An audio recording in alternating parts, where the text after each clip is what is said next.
Would anyone choose an expensive gift just to annoy someone? My landlord is exactly that kind of person. It's not blatant revenge, but let's lightly retaliate.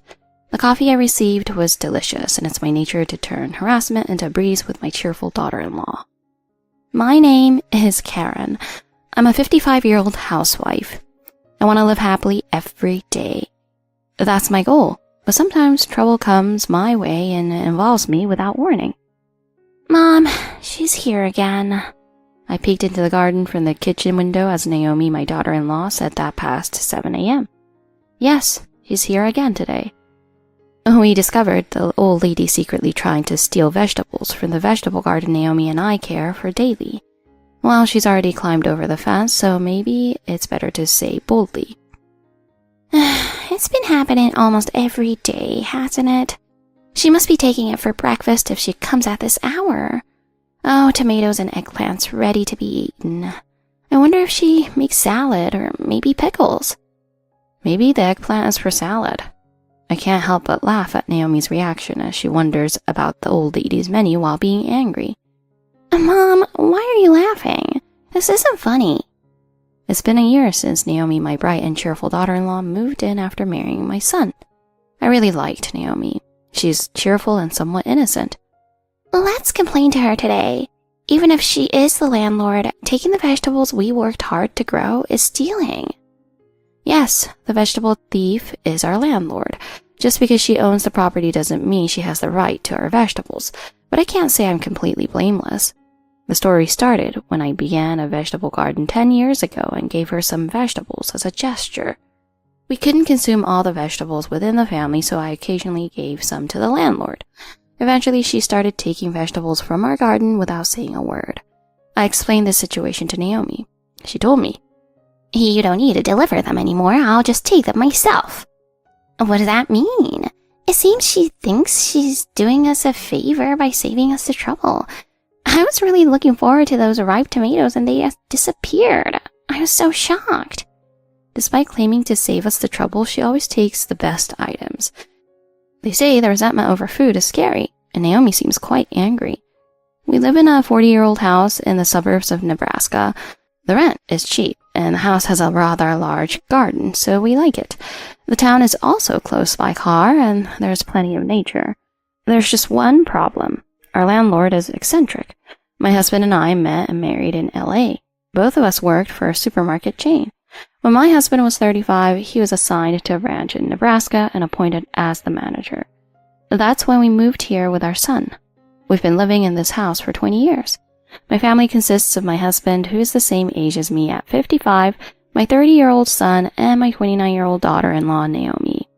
My son works at the city hall, and Naomi also works there in a different department. When my son and Naomi got married, they wanted to continue working, so they requested to live with us. Contrary to the typical mother-in-law and daughter-in-law issues, Naomi and I got along well from the start. What brought us together was our shared love for a band that has been around since I was young. It's wonderful that they've been active for so long. We talk about our favorite albums, songs, and live concerts we've attended. We've even planned to go to a concert together. It seems that having a shared favorite band can bridge the generation gap. When my son and Naomi decided to live together after their marriage, we went to greet the landlord. Ah, that quiet little boy. I thought he'd never get married because he wasn't very impressive, but I'm glad a reasonably pretty bride came. As usual, she says things like not very impressive and reasonably pretty, which I think are proper insults, but she seems to mean them as compliments.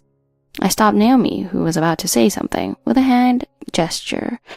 So we're looking forward to living here. Thank you. With that, we shook hands and quickly left.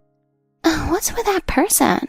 She said Mike is not very impressive and that I'm only reasonably pretty. That's not a compliment, is it? Naomi was understandably upset. She doesn't mean any harm. I know it's surprising, but that's just how she is. Of course, Naomi couldn't accept it. I remembered when we first moved in. We brought some sweets as a gift when we greeted the landlord. What's this? Sweets? I live alone, so I can't finish all this, and it'll go bad. Think a bit more and bring something that doesn't spoil, she said and handed the sweets back to us.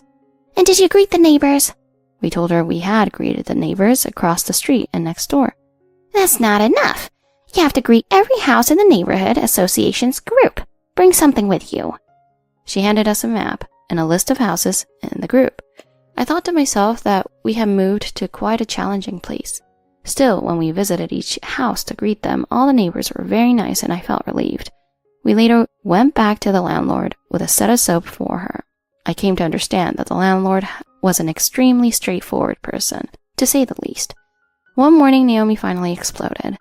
Could you please stop taking our vegetables without permission? What? This is my land, isn't it? I'm just taking vegetables growing on my own land. Yes, it's your land, but we're renting it, so it's ours now. Taking vegetables grown by me and Mom is theft. Theft? Don't say such nasty things. If I were to cut the weeds in this garden, would you complain that I'm stealing them? You've never cut the weeds for us, have you? That's just a hypothetical situation. You can't even educate your daughter-in-law properly, can you, Karen? When I rushed over, the landlord had already given up on the vegetables and was heading back to her house. I did it, but I protected the vegetables. Let's make some stuffed peppers with these green peppers.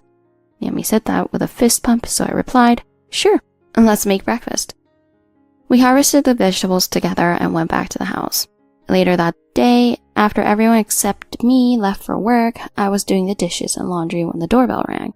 It was our neighbor, Mrs. Taylor, bringing over our community newsletter. Mrs. Taylor, who's 10 years older than me at 65, has lived here for over 40 years and has been a good neighbor for the past 20 years. This morning, Naomi gave her quite a talking to, didn't she? She handed over the newsletter, adding, It's good medicine for her. She's not well liked in the community. She's lived here longer than I have, but I always wondered how you managed to put up with her. Knowing that the conversation was going to be long, I invited her in for tea. Sure, I'll bring over some sweets I received the other day. She dashed back home and returned with a box of baked sweets. According to Mrs. Taylor, the landlord's son and his wife used to live in the house where we are now. They built a house on the land they owned for the daughter-in-law who didn't want to live with them, but they moved out in less than 2 years. If she came to harass them daily, it's no different from living together. It's no wonder they couldn't stand it. The son and his wife moved out right after their child was born. It was obvious she could interfere with the child rearing, and the daughter-in-law couldn't bear it. Even though she finally had a grandchild, she ruined it herself. After the house became vacant, she started renting it out. But until you moved in, everyone left within a year. That explains why the rent was below market value. When we were house hunting, the real estate agent told us the house is cheap because there's a bit of a nosy old lady next door who's the landlord. In hindsight, we got a good deal thanks to those who left. I had grown up with a grandmother who was meddlesome and nagging, so I didn't mind too much. I thought it was fine if we could live in such a cheap house. It turned out the landlord was 10 times more meddlesome than my grandmother, but since we were living together, I didn't take it too seriously. Her late husband had been living here for a long time and owned 2 small apartment buildings, but even with money, living alone at that age must be lonely. It seemed Mrs. Taylor had wanted to talk about the landlord for a long time.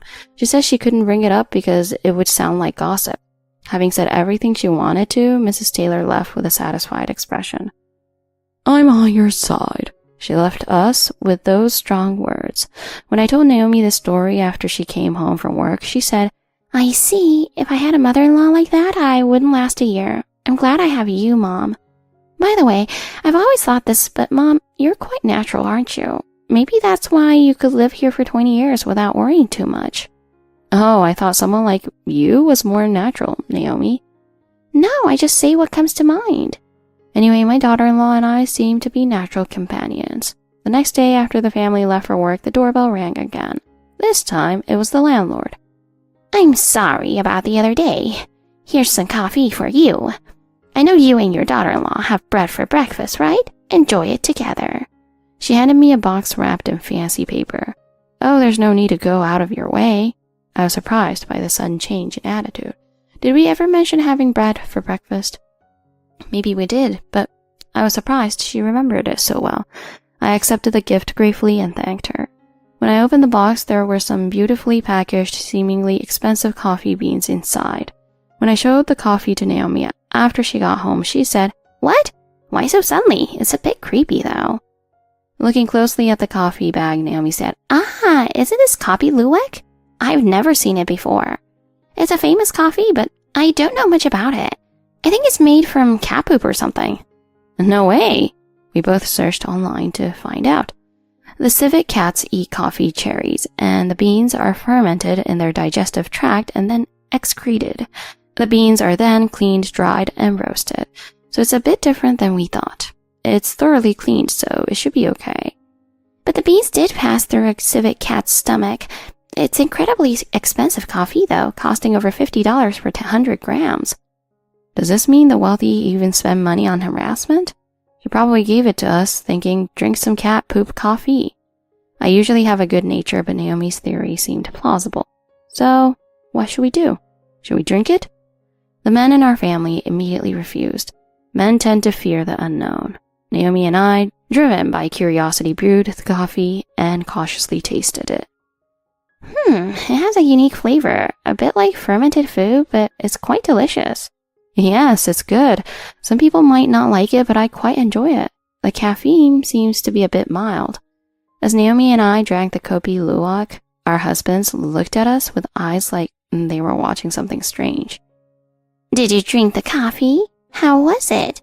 The next morning, while Naomi and I were harvesting from our vegetable garden, the landlord came over with a smug smile. It was delicious, as expected from the world's most expensive coffee. What a wonderful gift. I joined in, saying yes, it was very delicious. Thank you so much. I'm glad you liked it. I see you enjoyed civet poop coffee. Naomi's theory that the landlord bought it without really knowing what it was turned out to be spot on. Yes, it's amazing that something so tasty can come from civet cat droppings. Civet cats are great. I'd love to feed our vegetables to them. It seemed the landlord didn't quite understand what Kopi Luwak was, but she understood her harassment had failed. She looked quite frustrated as we kept saying how delicious it was. That Saturday, Naomi and I made coffee jelly using the Kopi Luwak.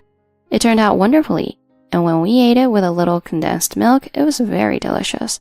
We enjoyed it so much that even our husbands, who had been skeptical, hesitantly tried it and praised it, saying, "This is great." So shall we go, Naomi? Yes. We took the delicious Kopi Luwak coffee jelly we made and headed to the landlord's house. We made coffee jelly with the coffee you gave us the other day. Please enjoy it. Naomi handed over the cold, chilled coffee jelly to the landlord. With that coffee? Yes, when we made coffee jelly with it, it was absolutely delicious. Even our men loved it. Here, have some. Naomi pushed the coffee jelly toward the landlord. Is that so? Well, I'll take some. The landlord accepted the coffee jelly hesitantly, looking very conflicted. Do you think she'll eat it? I don't know. She seemed very scared, but we praised it so much, she might try it.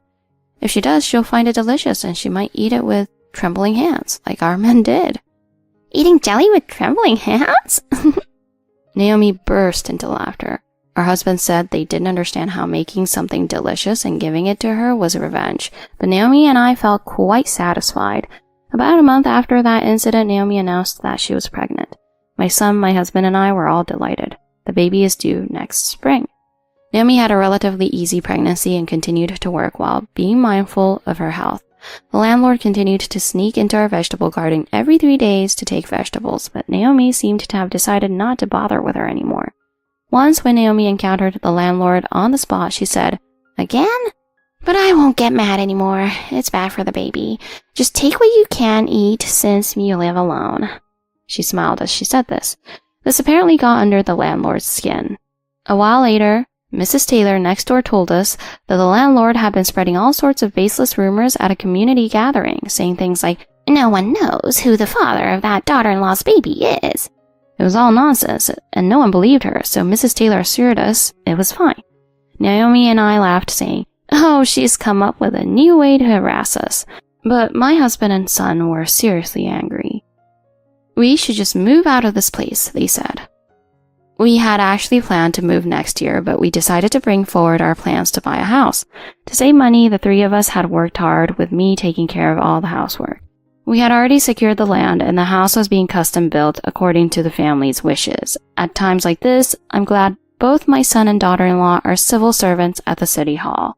They can take maternity and childcare leave properly. Naomi planned to work until 6 weeks before the due date and then return to work without taking maternity leave. I'd get fat if I lazed around at home. Besides, we'll need money when the baby is born, so I'll be responsible for working. Naomi said she worked until 6 weeks before her due date and successfully gave birth to a baby boy. If a mother-in-law and daughter-in-law get along well and can help each other, raising children can be much easier. I've heard that many mothers have a hard time, so I'm grateful for our good relationship. Our first grandchild was so adorable that the whole family was crazy about him. A month after the baby was born, our family all went together to greet the landlord. Naomi was holding our grandson. I said, "Thanks to you, we've safely had a healthy baby boy." Oh, that's great. I heard some strange rumors, so I was worried. I thought, well, you're the one spreading those rumors, but I didn't mention it. And we said, so since our family has grown, we've decided to move. We built a house in the neighboring town. Naomi stood next to her husband, looking happy, like a young, loving couple. I said, I'm truly blessed to have such a wonderful daughter-in-law. My husband nodded in agreement. Did we look like a happy middle-aged couple? The landlord's face turned red and she was silent. We said, thank you for everything. Although this is sudden, we'll move the big items tomorrow. Take care. And with that, we all headed back home. From behind us, the landlord was shouting, "Don't fool around! How dare you mock me!" Although rent wouldn't drop to zero if we announced our move just before leaving, our whole family thought that was fine. We didn't know how she would react, but we thought that if we had time before moving out, she might start a new form of harassment. We had already been gradually moving our belongings out discreetly. We were also reducing the amount of vegetables in the garden little by little. That landlord was abandoned by her son and his wife and lived alone. She was disliked by the neighbors too, which was completely self-inflicted. That's why I thought the best revenge was to show her the happy family she couldn't have. Mom, that's scary. Naomi laughed, but I didn't feel as exhilarated as I had thought. When we went around to greet the neighbors about our move, Mrs. Taylor next door looked genuinely sad and said, "Do come by occasionally." Having lived there for 20 years, we have many memories. Still, we were also excited about starting a new life. The day after the move, we spotted the landlord watching us from the shadows but didn't say a word. The new house we built was all new, convenient, and easy to use. It was larger than the old house and had a bigger garden, so the whole family was delighted. We had done our research when looking for land, so we knew there wouldn't be any troublesome neighbors. I'm lucky to have you around, Mom, so I'll work hard. Once this kid gets a bit older, I'd love for us to go on a family trip. Naomi said that and returned to work. One Sunday, about half a year after moving into the new house, Naomi said, "Hey, Mom, don't you wonder about our old house? Should we go check it out?" I was a bit curious, too, about whether a new tenant had moved in and if the landlord was still the same. Naomi seemed to feel the same way. In that case, maybe we should buy a cake and visit Mrs. Taylor next door. So Naomi and I, along with our grandchild, headed to the house where we used to live, which was about a 30-minute drive. When we arrived, we exclaimed, "Oh my!" Both the house we lived in and the landlord's house were gone, reduced to empty lots. Even though we dropped by unexpectedly, Mrs. Taylor welcomed us warmly. "Oh, it's been so long since I've held such a little baby." "Oh, the house we used to live in is gone, isn't it?" "Yes, the old lady after you moved out seemed to start picking fights with the neighbors even more because she had no one to take out her stress on. She's always had that tendency, but it got worse." I realized that our presence had kept the landlord's stress level somewhat in check. Without us, her outlet disappeared, and she could no longer restrain herself. Everyone got angry and contacted her son, complaining about her behavior. I felt compelled to apologize. I'm sorry that we moved out and caused this. "Oh, Mom, come on. We were victims too, you know?" "Yes, exactly. It was only because you were here that you managed to stay for 20 years. After you left, 4 months went by with no new tenants. People who came to see the house were warned by the neighbors not to move in." I was surprised to hear that. It was a bit scary that the landlord had turned the neighbors against her, even though it was her own doing. "Her son came over and argued with her for 2 or 3 days, but in the end, she was placed in a facility. He had no intention of living with her." The house was demolished in a flash last month, and her 2 small apartment buildings, which had also aged, would be taken down soon. "She seems to have had a good amount of money, so she's been placed in a decent facility. But from the looks of it, she probably won't get any visits from her son," Mrs. Taylor said with a solemn expression. I realized just how crucial our family had been in maintaining a balance in the community. I exchanged glances with Naomi. Our departure disrupted the delicate balance that had been maintained. But we couldn't have stayed in that house forever. Now that the buildings were gone, the space seemed surprisingly small. Even though I only lived there for about 2 years, I still felt a bit lonely. The landlord was also a lonely person, Naomi said quietly.